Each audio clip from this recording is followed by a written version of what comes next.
I now call this regular meeting of the Bladen County Board of Elections to order, please. And at this time, we will ask Pastor Larry Hayes if he could lead us in prayer. Let us stand.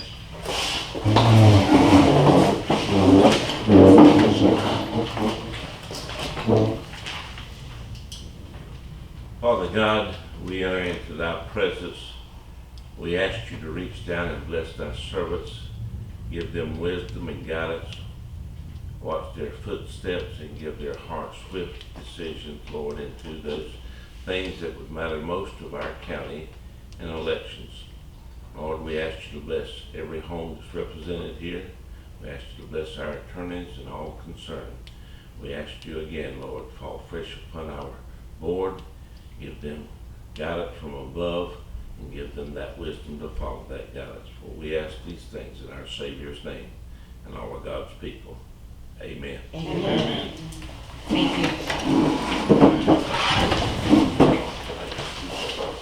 You have had your agenda in your hand, and I call now for an approval.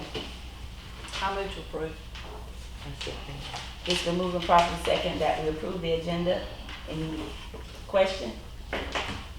Hearing none, all in favor? Aye. All opposed, same sign. The agenda stands approved. Our first item on the agenda is local issues and concerns, and we have asked for the county attorney to be here with us today, and we hope that we will be able to continue that for each meeting. We have some legal questions that we would like to ask, and we also will get some support and information from our State Board of Elections person, Ms. DeGraffin-Reed, if I'm correct, Ms. Veronica. Okay. First thing is legal responsibilities in handling poll workers' assignments. All right, you got I drafted this up at the last minute, and what we will do from now on out is when you have a meeting and you want the county attorney represents all agencies of the county. Been here tons of times before, especially the last 2 years when we had some knockdown, drag out, and protests of different elections and that type of thing. But what I need from now on, and Valerie, you got this, just send me an agenda ahead of time so I can be prepared. I just got it this morning, that's okay. Send me an agenda like she's got here. Okay. No problem, no problem, I'm not just, then I can be prepared. Now, I've been with the county 41 years, but Valerie, what you'll do is Alan has been basically the county attorney for the last 10 years. I've gotten old by choice. I don't want to leave here, so I turned it over to Alan. Alan goes to all the county commissioners meetings, so you hit him first, and me second. I come in about 10 to 12, 2 to 4, 77, going on 77. Emory White's older, but and several people out there, right, Emory? I don't like that look you're giving. Yeah, I don't care. But anyway, then we'll be on key. Now, if this cursor goes through what I drafted for you, I'll pass it in Deborah.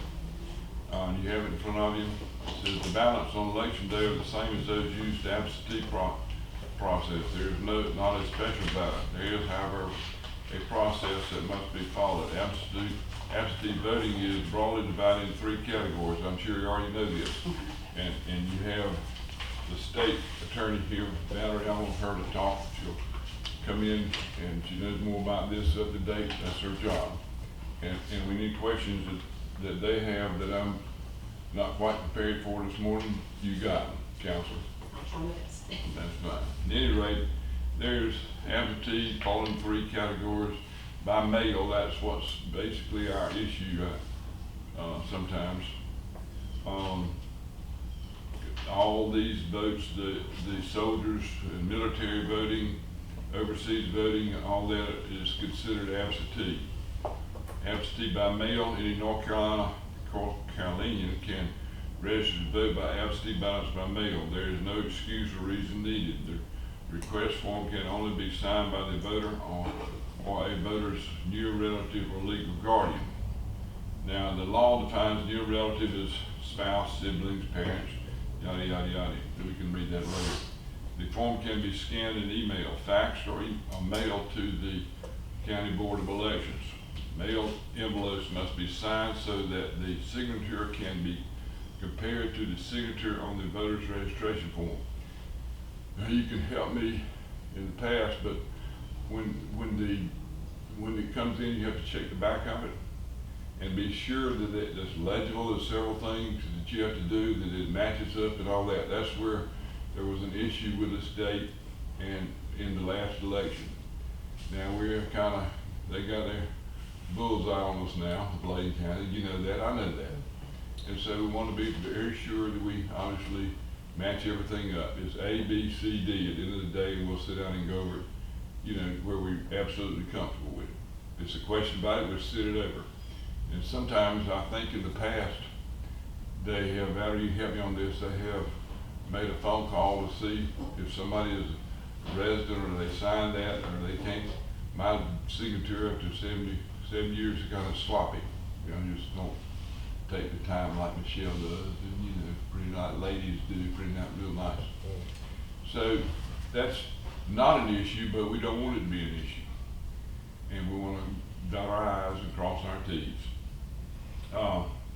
Witnesses, I believe I read that. When voting absentee by mail, the official ballots and ballot return envelopes should be marked and sealed in the presence of a notary or two witnesses. That's, sometimes you gotta watch that carefully.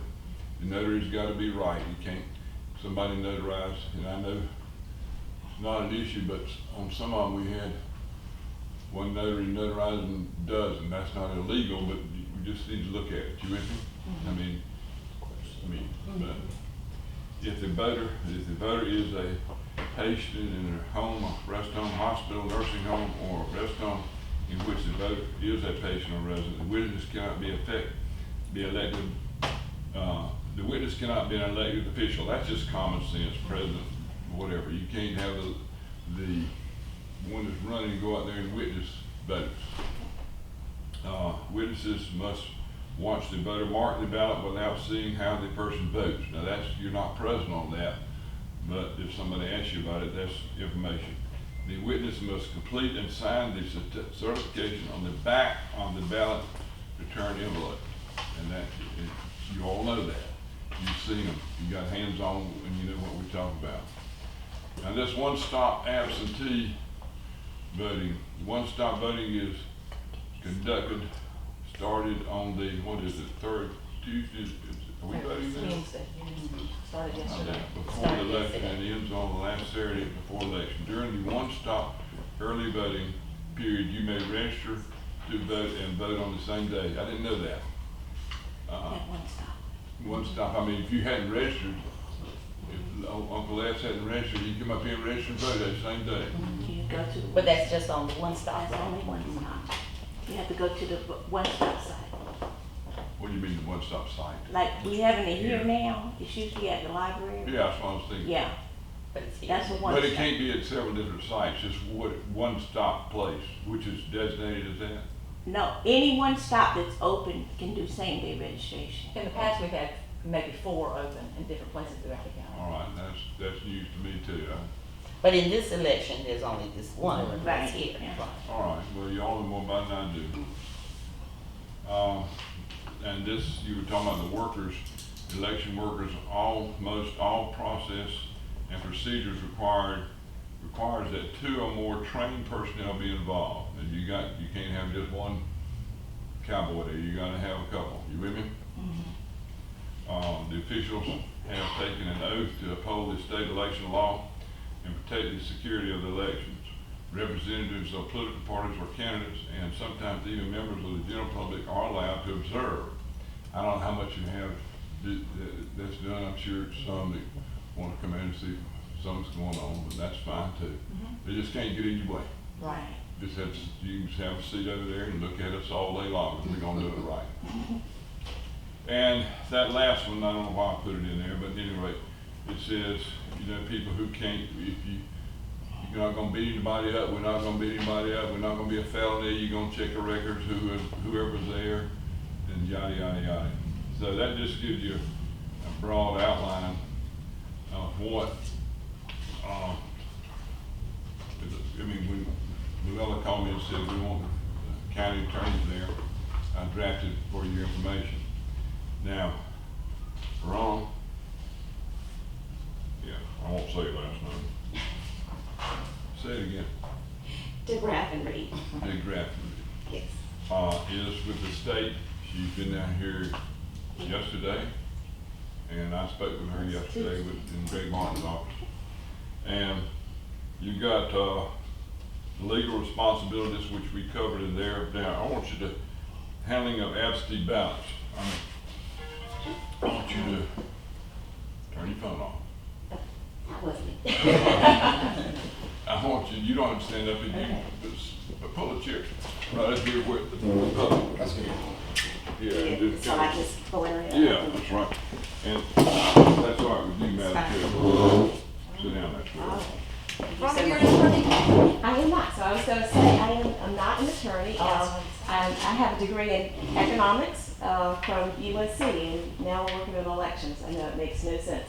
I was gonna go to law school, I made the decision to get married, had my first 2 kids, and I was in the process of applying, and someone decided I was gonna have another child, so I'm like, oh, forget it. Not worth it, but I do have a legal background as a paralegal. I work for the North Carolina Attorney General's office, and we did election law and a lot of appellate work with that. So I'm just gonna sit down here, be a little bit less formal, and talk to you about my role at the State Board of Elections and what I do to help and assist counties all over the state.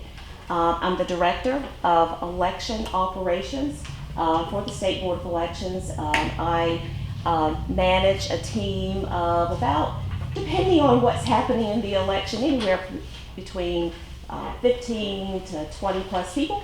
And we do the day-to-day grunt work with working with the county boards of elections, from everything from voter registration through voting processes like absentee, election setup, election reporting, voting systems, petitions, you name it in elections. That's what our primary responsibility is, except for everything regarding campaign finance. I know nothing about that. We don't do that part.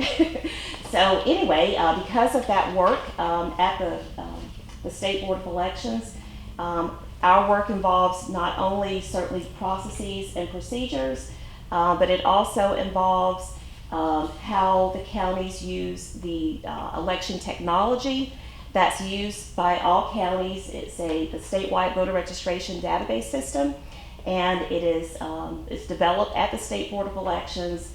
And I'm telling you this because both sides of that and our team kind of work in terms of the administration of handling absentee ballots. And so that SEAMS application is vital and key to this process, and how the counties how they're supposed to conduct their work, and then how that information is relayed to the board members and to facilitate the process. So I'm gonna take you, hopefully kind of briefly, and give you a good understanding of what the staff does at the county level, at the County Board of Elections, and how they prepare information for board members so that they can make, in their determination, the correct disposition as to the outcome of any absentee ballot. So it starts with the request. Any eligible voter or their near relative or qualified legal guardian may request an absentee ballot using the state's absentee ballot request form. That is the only way that you can request an absentee ballot as a civilian. It used to be that you could write a letter. You can't do that anymore. If you write a letter, that's considered an invalid request, and the county will send the voter one of those forms. Again, it has to be signed by the voter or the voter's near relative or a qualified legal guardian. Now, anyone can. How do you get to be let me interrupt you. I'm sorry. How do you get to be, please, a qualified legal guardian? I mean, there's sometimes, is there an issue on that? I mean, Carly, Appoints a guardian, you have to go through guardianship procedures. excellent question, and county board staff, they don't know. If someone That's says, right, you wouldn't know, no, it's you take the person at their word. okay? Yep. So, Do they not require, proof of the clerk of court that, No. that they are actually a guardian, No, an appointed legal just guardian? like they don't require proof that you are a near relative. Your relative, Exactly. grandchild or Exactly. sibling. So it's, that absolutely is based on, honesty of the person filling out the form. So If our they- board couldn't get in trouble if we took them at their word. I'm sorry. Any board of elections couldn't get in trouble if they say, I'm a guardian, I'm the first cousin once removed. No, they could not. The law provides, so in North Carolina, we're a little unique, and when other states hear this, they're like, you can retrieve an absentee ballot because of the secrecy of the ballot. But in our state, there is a number placed on the absentee ballot. The ballots are retrievable because an absentee ballot can be challenged. So where that comes in, if someone deems that something improper has happened with an absentee ballot, like if they wanted to say, oh, well, you know, that person who, you know, requested the ballot was not even a near relative or a qualified legal guardian, If that that would be the process by which After the some, fact. yeah. Never heard that happen, but you're right. I mean, someone could certainly, that would be the procedure. But these guys, when they're processing those requests, they take the person requesting them at their word unless something presents itself on the face of that application that doesn't look quite right. So you indicated the signature. Now, certainly there's a signature on the ballot return envelope, but even on the request, if there is some discrepancy or something that suggests, you know, and sometimes you just get a gut feeling, and like you said, you can follow up. There's nothing wrong with following up, just making sure that, you know, the signature hasn't changed or that the right person, for instance, if they knew that a candidate was, you know, somehow helping and that the candidate signed the request form for someone, you know, that would be improper. So on its face, you wouldn't take that. So when those, I did speak to another method that we do need to make sure that you guys are aware of when it comes to absentee voting and requesting a ballot, is the military and overseas. And so we will very easily slip into election lingo and use the word UOCAVA a lot. And if you don't know, UOCAVA is the Uniform and Overseas Citizens Absentee Voting Act. It's a federal act that dictates that certain persons, certain people who are absent due to military service, their dependents, their spouse, they are eligible for additional rights under absentee voting, and they can request a ballot using the federal postcard application and the federal write-in absentee ballot. Now, Bladen County, you're close to Cumberland. And so it could be that chances are that you may see on occasion, We may get one or two. okay, one or two. Sometimes not. Overseas citizens would be people who are eligible to vote in North Carolina, Bladen County, and they too can use these services. So there are different ways that absentee ballots are requested. In any event, those are processed by the staff. The forms are scanned into seams, that technology that I talked about. And when it's scanned into seams, the signature that's on the request form can at that point be compared to the signature on the voter record, if there is a signature. Most counties have the vast majority of signatures in the voter record, but that has not always been required because, you know, legacy voters, like Mr. 110-year-old Mr. Johnson over there. No, I'm joking. We probably don't have his signature, but we probably do. Just because over time, if you change something, they will try to capture that signature. So what happens then? When ballots are available, the staff will then issue those ballots to the voters who they process the request, and they will then send, you know, the voter their ballot. So they will get their ballot, they will get an instruction sheet, and they will get, here's that form. I don't know if you've ever seen one, if you ever voted absentee. I think you've probably seen images of this on the news or in the paper, but this is what it looks like. And so teeny tiny, lots of things for them to sign based on what's happening with them. I'll have to take my specs off because I'm nearsighted. So there are some labels that are placed, and that is generated from the SEAM system, so that when it's returned, you know whose ballot it belongs to. And the ballot. Let's talk about the ballot. So again, that ballot has a number on it.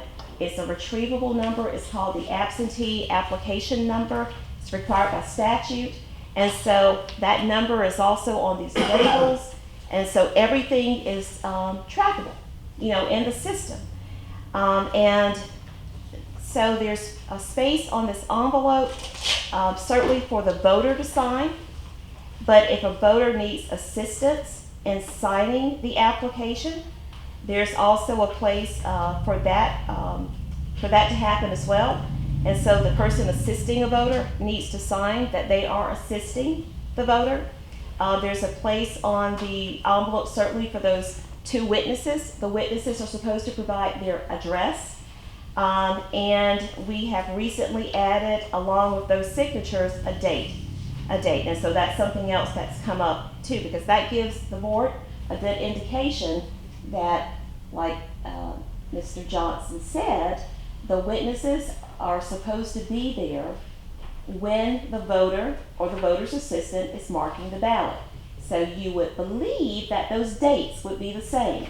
And so sometimes we see that they're not the same. And so then it doesn't mean that you on the space would discount approval of this ballot, but it may lead to some questions. And so if you see that over and over again, if it's the same witnesses and the dates are always different, that may be a good sign that some follow-up is needed, and you may want to, at that point, maybe table the approval, or you may just say, well, everything else is fine, we're going to approve it, but you may direct your director to follow up with my office with the State Board of Elections and refer it to investigation so we can figure out what happened. So we don't want to, negatively impact and disenfranchise voters who were trying to vote, but it may lead to some additional investigation to see if something else But it has happened. would appear to me though, if they don't match up, they're supposed to be there and see them, right? It could, That is a good, that's Well- on its face, maybe, or it could be that the person who was and they wrote it down wrong. they were unaware of what the date was. So Okay. you don't want to, you don't want to make, so I do that all the time. I don't always know the date, so I have to, look at what day is it? It starts blending together, and that's very common when you're working in elections, or just in life in general. Yeah. So you want to be careful with that you're not being so hard-nosed that you may not consider there may be a good explanation. And so that's why. And so sometimes it's just a matter of a phone call. Well, did your witness, and that's okay. So That's we're okay. allowed to follow up. You are allowed to follow. If you something, just seems, amiss or something, you can, just make just an administrative follow-up just to see. I have a question. Yes, ma'am. Each time an absentee ballot is requested, all of this information goes out? Even when someone comes into the office to request Well, one? All ballots have to be mailed out. Yeah, We don't just hand ballots. So when they bring the absentee request in, okay. it's processed, and then the label. Then it's mailed out. And then it's mailed out. And when it goes out, each person that it goes to has their own distinct number? Right. Like the first one